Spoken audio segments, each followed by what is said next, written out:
La parola di vita di questo ultimo mese dell'anno è tratta dal Vangelo di Luca, al capitolo 1, versetto 37, là dove si dice: nulla è impossibile a Dio.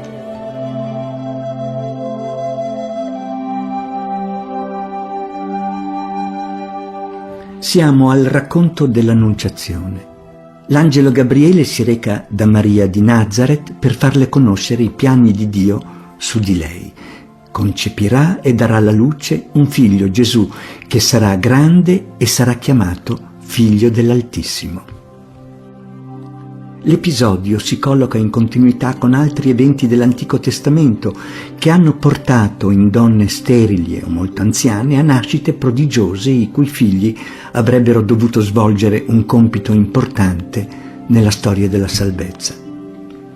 Qui Maria, pur volendo aderire in piena libertà alla missione di diventare la madre del Messia, si domanda come potrà succedere, essendo lei una vergine.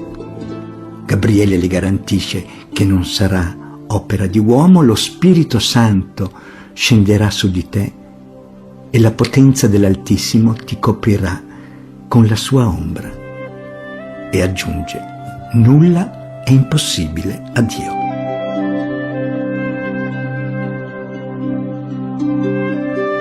Nulla è impossibile a Dio. Questa rassicurazione, che sta a significare che nessuna dichiarazione o promessa di Dio rimarrà inadempiuta perché non c'è niente di impossibile per Lui, può essere anche formulata in questo modo: nulla è impossibile con Dio. Infatti la sfumatura del testo greco con o vicino o insieme a Dio mette in luce la sua vicinanza all'uomo. È all'essere umano o agli esseri umani che, quando sono insieme a Dio e liberamente aderiscono a Lui, nulla è impossibile. Nulla è impossibile a Dio.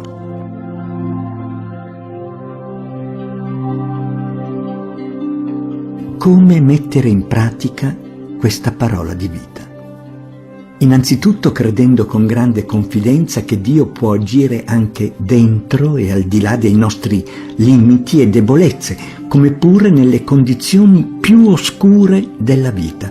È stata l'esperienza di Dieter Bonhoeffer, teologo e pastore luterano tedesco, che durante la prigionia che lo condurrà al supplizio scriveva: dobbiamo immergerci sempre di nuovo nel vivere, parlare, agire, soffrire e morire di Gesù per riconoscere ciò che Dio promette e adempie. È certo che per noi non esiste più niente di impossibile, perché nulla di impossibile esiste per Dio. È certo che noi non dobbiamo pretendere nulla e che tuttavia possiamo chiedere ogni cosa. È certo che nella sofferenza è nascosta la nostra gioia e nella morte la nostra vita. A tutto questo Dio ha detto sì ed amen in Cristo. Questo sì e questo amen sono il solido terreno sul quale noi stiamo. Nulla è impossibile a Dio.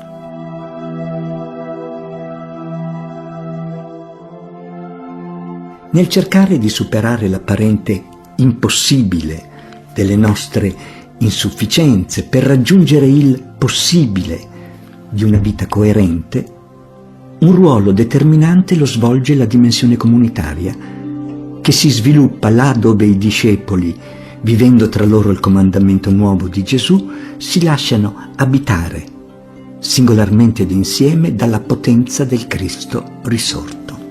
Scriveva Chiara Lubich nel 1948 ad un gruppo di giovani religiosi: e avanti, non con la nostra forza meschina e debole, ma con l'onnipotenza dell'unità. Ho constatato, toccato con mano, che Dio fra noi compie l'impossibile, il miracolo. Se noi resteremo fedeli alla nostra consegna, il mondo vedrà l'unità e con essa la pienezza del regno di Dio. Anni fa, scrive Augusto Parodi, quando ero in Africa, Spesso incontravo dei giovani che volevano vivere da cristiani e che mi raccontavano delle molte difficoltà con le quali si scontravano quotidianamente nel loro ambiente per rimanere fedeli agli impegni della fede e agli insegnamenti del Vangelo. Ne parlavamo per ore e alla fine arrivavamo sempre alla stessa conclusione. Da soli è impossibile, ma insieme ce la possiamo fare. Lo garantisce anche Gesù stesso quando promette: dove sono 2 o 3 riuniti nel mio nome, nel mio amore, lì sono io in mezzo a loro. E con Lui tutto è possibile, perché nulla è impossibile a Dio.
The shadows they are falling, hear the evening calling.